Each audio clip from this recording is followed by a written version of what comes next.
Welcome back to another episode of Mastering La Vida. I know I said I will be making a second part of Limitless by Jim Kwik, and here I am. More of a review, I wanted to point out to something I found to be very interesting in the book. And maybe it is just me, but I happen to identify myself in several of the situations presented by Jim Kwik on the chapter called The 7 Lies of Learning. So let's jump right into it. Number 1. Intelligence is fixed. I grew up thinking that you were born smart, as I said on my previous episodes. I remember that some of my classmates in school were so smart, and I did think to myself once or twice, wow, I wish I had their brain because I'll be doing way less homework. Not knowing that the reason why they were so smart was because they had parents that knew how to achieve potential on their kids. I did homework alone. My grandma worked all day sewing clothes. She also had to take care of the house and cook for all of us. My mother was always at work or out with her friend. My mom was a very popular woman. She was beautiful and always had dates and parties, and she had a very active social life. She didn't take the time to teach me things. No wonder why I was so clueless, always living in my little bubble, dancing and playing all day. Listen, I'm not saying that dancing and playing all day is a bad thing. This was actually great for me because it helped me to create an active life. It also created this resilience to believe in myself. However, when it comes to grades and achievements, I am sure that I could have done way much better. Intelligence is not fixed. One thing I have learned with time is that we are all different, and that is a good thing. Think about it. If we were all smart in the same way, how boring life will be. Everybody will be a doctor who will build houses. If everybody was an engineer who will inspire other people to be creative. Imagine a life without musicians, chefs, actors, teachers. Life will not be the same. Everyone is born with a talent. My job as a parent is to identify what is that talent and help my kid explore it and make the best of that talent. If we start early, there's a big chance your children will be successful in whatever he or she decides to do. And if you are young and happen to be listening to this podcast, remember there are people out there that find their talents and hobbies on their late 40s and 50s.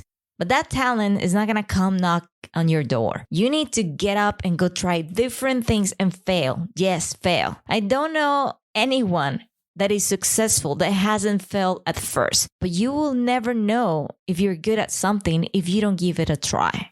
And we move on to the second lie. We only use 10% of our brains. This is a myth. Specifically, the part that it says that we are only using 10% of our brains. That is the most ridiculous thing ever. Brain scans have shown that all of our brain areas are active, no matter what activity you are doing. Even when you sleep, all parts of your brains are showing activity. Some people use their brain better than others, just as some people use 100% of their body. Some bodies are faster, stronger, more flexible, and more energized than others. But that is because people are working out and exercising their bodies. If they were sitting on a couch watching TV all day, do you think they will have those bodies? No. Your brain needs as much exercise as your body. I didn't need this. I learned this about 3 years ago, probably 2.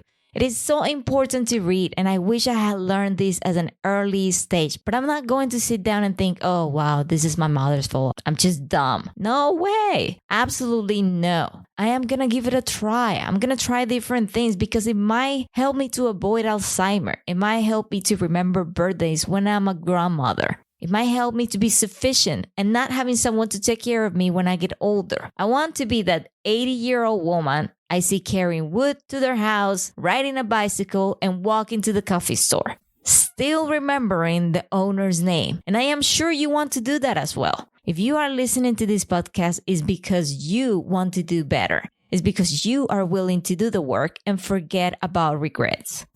And we move on to number 3. Mistakes are failures. Mistakes don't mean failure. No. Mistakes are a sign that you are trying something new. Don't compare yourself to others. Compare yourself to who you were yesterday. When you learn from your mistakes, they have the power to turn you into something better than you were before. I know I used to compare myself to anyone I used to meet, especially if they were successful. I used to be that person who blamed others or my situation for my own mistakes, until I learned that my mistakes and my failures were the most important part of my life. That being able to say I failed was a sign that I was trying. People always want to give you advices when you are young. And most of the times when we are young, we don't want to hear advices. We want experiences.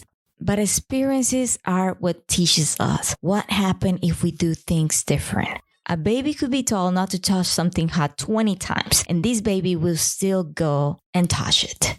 Until the baby learns what is hot and experience it, he will keep touching. We work the same way. Until we experience from our own mistakes, we won't actually have that experience and have that knowledge to know what it will happen if we don't do this, or what would happen if we do it.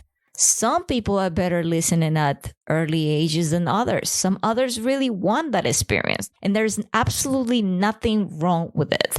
So make mistakes, fail, and get up again and try again and again until one day the story will change and you will become the best version of yourself.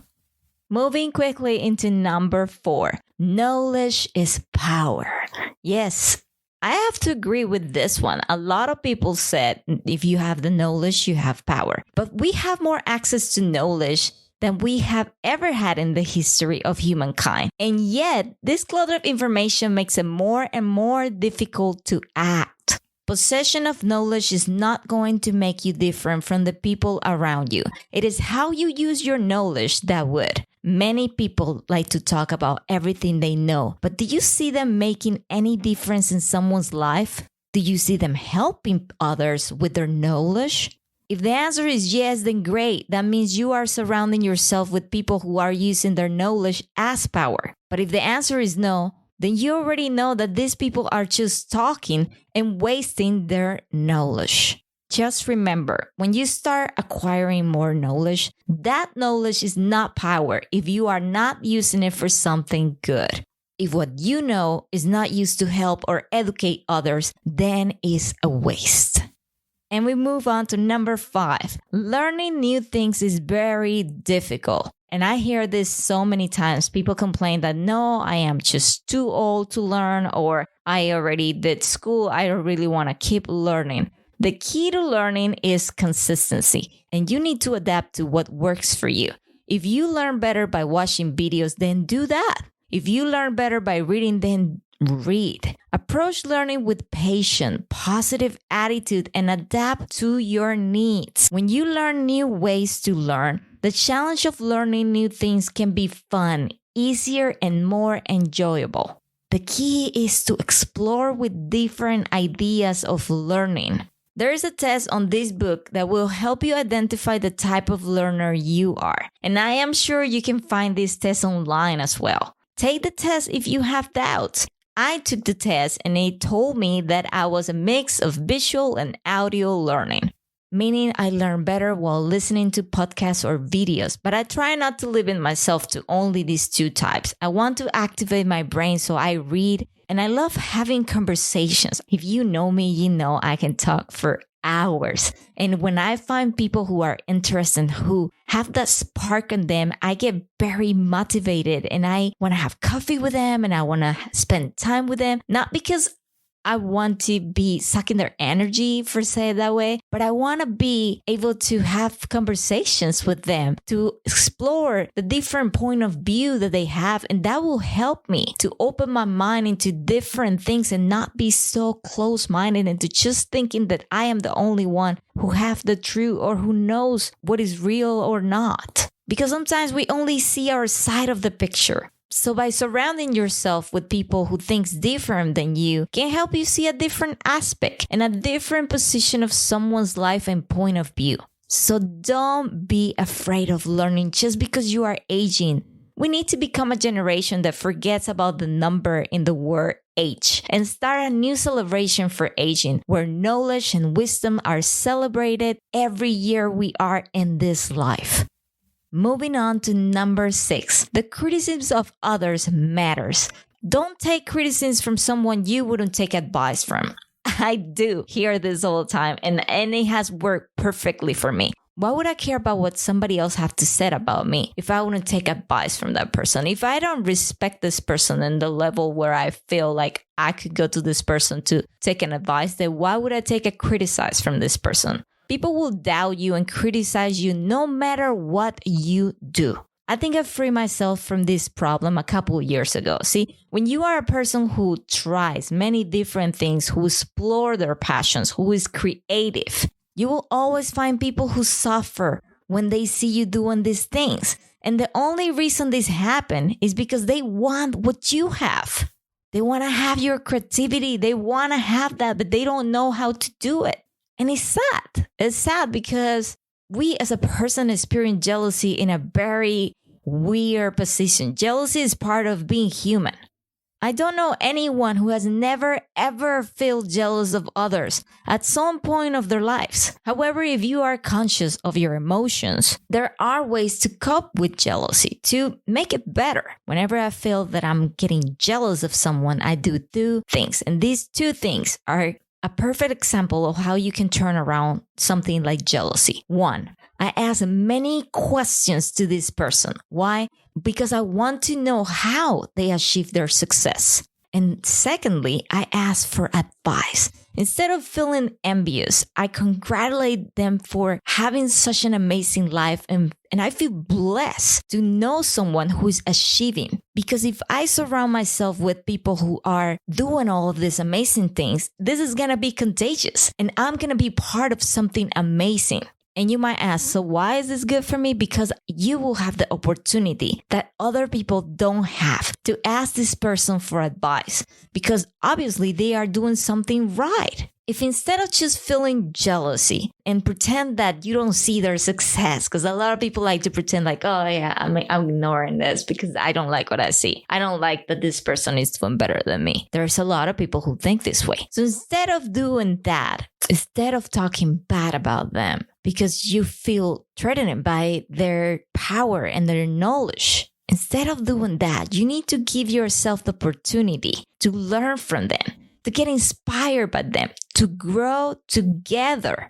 Don't make this mistake. Next time you see someone who is achieving and succeeding in life, celebrate with this person. Ask questions, ask for advice. You never know where this will lead you. That might be the little push you were needing to start your own successful business or idea. Tell your little jealous voice to calm down and take the other path, the path that will lead you to become a better person. And we move into number 7 and last. Genius is born.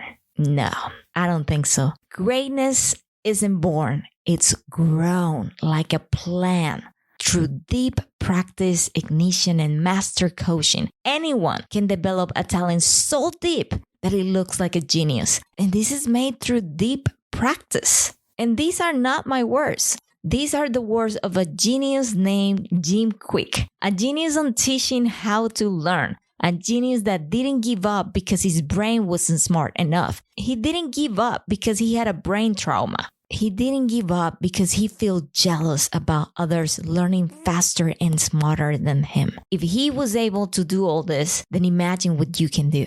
Life has no limitations except the ones you make. Thanks for listening to another episode. I know it was a short one, but I hope it makes a huge impact on how you are going to take those 7 lies and turn it into something amazing for you.